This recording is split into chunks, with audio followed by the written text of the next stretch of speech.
Bonjour à vous, amis auto-entrepreneurs. Cette semaine, un sujet qu'on a souvent chez Super Indep. Comment est-ce qu'on doit faire pour clôturer sa micro-entreprise, que ce soit volontaire ou pas? Il peut arriver un moment où on veut la fermer. Comment ça se passe? Donc pourquoi est-ce qu'on doit fermer et comment est-ce qu'on fait pour fermer? C'est ce qu'on va voir aujourd'hui dans notre vidéo.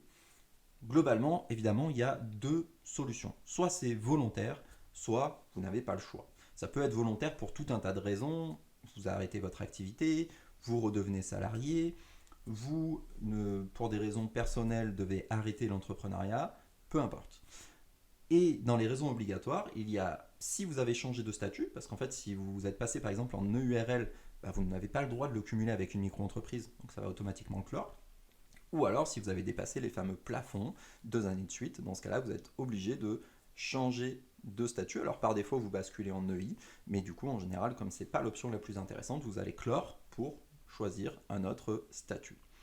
Comment on fait pour fermer sa micro-entreprise? Honnêtement, c'est plutôt simple. De toutes les démarches auto-entrepreneurs, ça fait partie des plus simples, alors à condition d'avoir la fameuse signature électronique. Mais mis à part ça, c'est relativement simple. Il faut aller sur le portail de l'INPI, et faire sa déclaration d'arrêt d'activité. Donc vous verrez que vous allez pouvoir rentrer votre SIRET, ça va vous retrouver et vous allez pouvoir déclarer que vous voulez cesser votre activité pour peu que vous arriviez à vous dépatouiller avec le site et qu'il ne soit pas trop buggé ce jour-là, ce que je vous souhaite.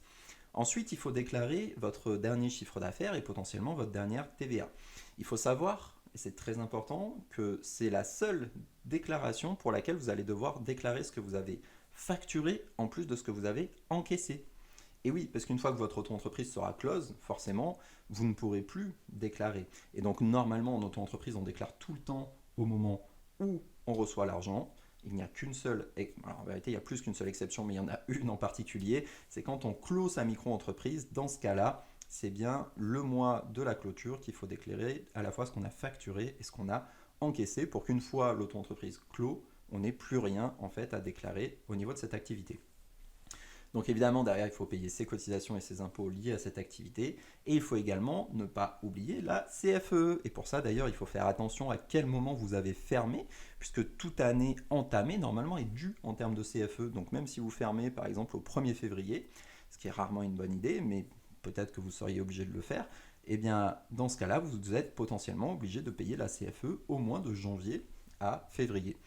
Alors vous pouvez demander l'application d'un prorata, etc. Mais voilà, le mieux encore pour éviter ce genre de problème, c'est d'essayer de fermer au 31/12 puisque vos années fiscales en auto-entreprise de toute façon vont toujours du 1er janvier au 31/12. Et finalement, même si c'était une clôture involontaire parce que je ne sais pas, vous aviez plus d'activité, au pire faire vos déclarations à zéro pendant quelques mois jusqu'à décembre, c'est pas normalement un trop gros sujet. Voilà ce à quoi il faut penser. Si on résume, on va sur le site, on fait la clôture, on pense bien à déclarer à la fois ce qu'on a facturé et ce qu'on a encaissé sur la dernière déclaration, et ensuite, il n'y a plus qu'à continuer sur l'autre statut. Comme d'habitude, si cette vidéo vous a été utile, n'hésitez pas à nous laisser un petit pouce, et je vous dis à la semaine prochaine.